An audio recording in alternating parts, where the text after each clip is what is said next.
Welcome to the Fast Track of Coaching Success. In this series, we're unlocking the secrets to going from zero to profit in just 90 days. Stay tuned as we dive into the actionable strategies that transform budding coaches into thriving business owners.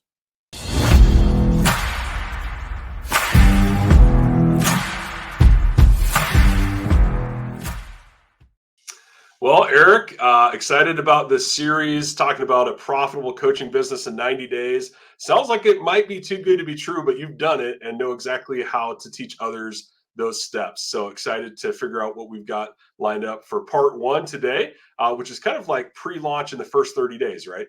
That's correct. Yeah, it's the 30 days leading into. So before you get started, what we need to make sure we have lined up. Perfect. Okay, sounds good. So what's the first tip for today?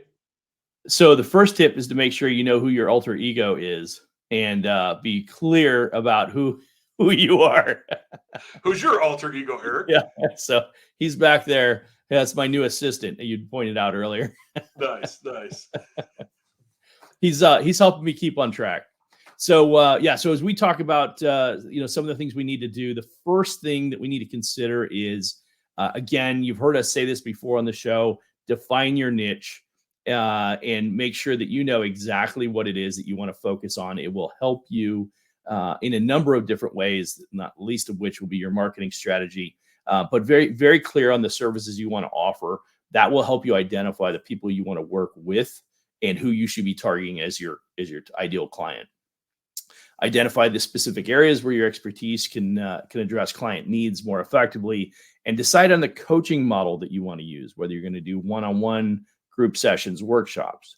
If you want a tip, I highly recommend in the beginning you start with a one-on-one coaching solution, what we call a high-ticket coaching solution. The benefit of that is you don't have to have as many clients to get into the green and start making some money quickly, or I should say in the black, I guess, but start making money quickly. And you can always expound as you kind of grow the business. But that is a very important component. Yeah, so what would be the next tip?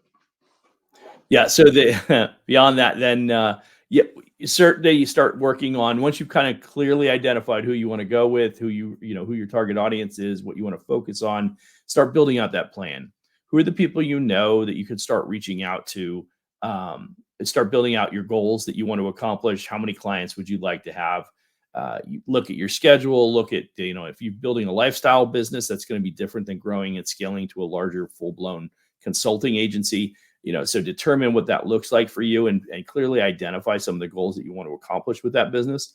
There are a number of different ways you can go. You could have a large number of clients at a smaller dollar amount and target the average small business owner, or you could target larger companies somewhere in the 10, 20, $50 million company range.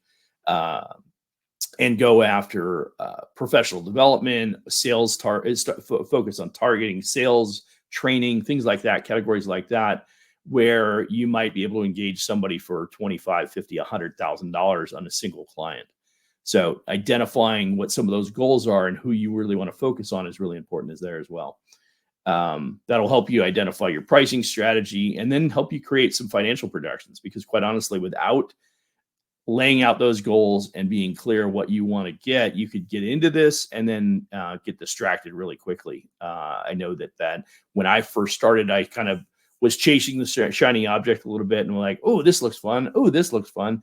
And so that was kind of distracting and took a little bit longer than I would have liked in some of the areas. So draft out that business plan and then start looking at that marketing strategy. Like I said, start targeting who are the people that you could potentially market your service to. And remember, we're talking about the first 30 days before you even launch the business. You want to start doing this. Then the third thing you really want to dive into at that point is legal and administrative setup. It's make sure you got your business account set up, your business checking account, likely using some software. You don't need to go and spend a ton of money on any of this stuff. It's really super low management. You could just manage it in the early days on Excel if you're relatively good at that. If you're not, then at least get some really inexpensive accounting software to manage your finances. Allocate yourself to a specific credit card for the company. Things like that are going to be really important for you as you grow and scale, because you want to make sure that you can clearly identify that you're turning a profit in your business. You will have expenses You'll have software that you'll want to incorporate. You'll have a tech stack that you'll likely utilize. You'll probably use some kind of software to engage with your clients on. All those things are considerations. Do that due diligence. Find the one that you like. Employ that, and make sure that you're ready to go with all the tools and resources you're going to want in place. And then brand development. Design what kind of brand identity, what's your logo going to look like. Invest in some business cards, digital or print or both. I started my business with networking. I would highly recommend anybody who's going to start a coaching business to start with personal face-to-face networking. Quite honestly, if you're struggling with the networking component of it, that's something you're going to need to work on. Now, you can do it online as well as in person, but the every decision to work with you is going to come down to a sales conversation. So you're going to have to be good at being outside your comfort zone and engaging with people and having those conversations. But continue to build that brand identity. Make sure you get a color scheme and be consistent with that across everything you do, whether it's your social media platforms, your website, all that kind of stuff. You're going to want your color scheme to be consistent. You're going to want your logo to be consistent. Don't go spend $5,000 on a logo. Don't go spend $1,500 on a branded content. Just use it, get a Canva account, set that stuff up for yourself until you actually start making some money. Don't go invest a ton of money in all these things. That's not going to be as important in the beginning until you start getting clients. Then you can determine how you want to spend that. And then craft your unique selling proposition.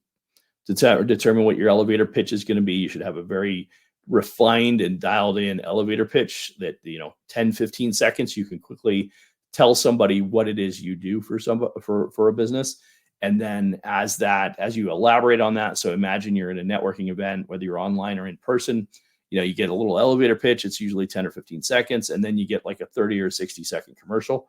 And there you go into a little bit more detail about what you do. You need to have that dialed in, and it should just roll off your tongue so that when you're engaging with people, it feels very, you're confident, you sound confident, and it's very comfortable for you to just kind of go into that mode and start talking about it. A couple other things you want to consider as you going back to talk about developing your coaching methodology, determining what frameworks you're going to use. You'll have certain tools you might utilize, strategies. Do the research, put your information together. Likely, if you're doing business coaching, you're going to have some background and experience in business that you're very familiar with. Maybe you were a sales leader, maybe you were a marketing person. So you've got some things that you can draw from. Take the time to put those thoughts together and how you would, engage your clients. And again, what specifically are you going to help them focus on? And then do some research on other tools and resources that are out there that you could leverage and extend your services beyond what your core competencies are. Don't be afraid to build partnerships. That's probably another big one in the early days before you get started. Even as you think about people that where you might be able to make connections, introductions, you will likely find that as you engage with clients, you're going to look at an opportunity where you could get somebody into an engagement. You're working with them, things are moving along just great, and then they determine that they need some other solution. Let's say your background's in marketing, you're helping them get their marketing plan together, but now they need to focus on sales. It's not necessarily your forte. Have a fractional VP of sales in your back pocket that you can introduce them to, or something like that will help them grow that. But you'll want to build those types of relationships in advance before you get out there so that you have the ability to kind of engage with people. There's no need for actual certifications or anything like that. But, if you find something that would be of value in a particular area, you might want to consider that. Get your online presence up and running. Start posting on a consistent basis in social media. Pick one platform. You don't need to do all 5 of them. Just do one.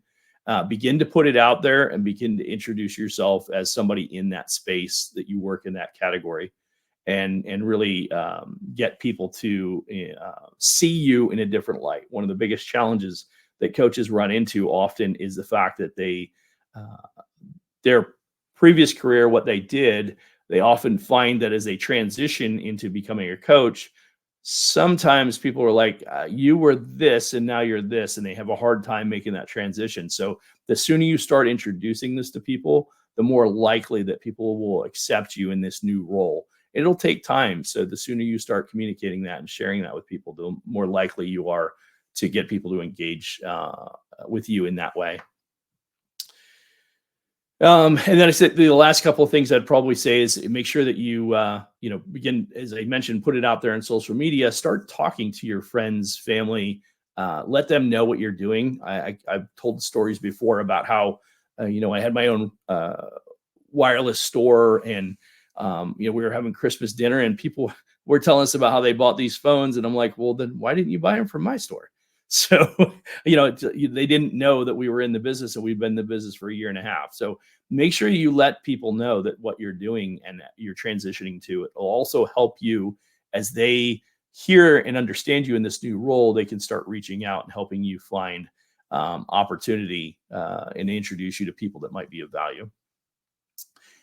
And then last thing I would share with you is that if you find that as you embark on this process, take a look on the screen there. You saw the website. It's mybizcoaches.com/coach. And I encourage you to take a look at that. You can go there and learn more about how we've created a business in a box to help you get your business off the ground and go from zero to profit in just 90 days. So take a screenshot here. And like I said, go check that out. If you have any questions, you can certainly reach out to us, and we'd be happy to help you. Awesome. Well, thanks, Eric, for the tips and advice today. Anything else you want to share before we wrap up? I think that'll do it for today, David. All right, cool. Well, hey, stay tuned for what to do in month 2 of starting your coaching business in the next episode. Don't forget to subscribe. See you there.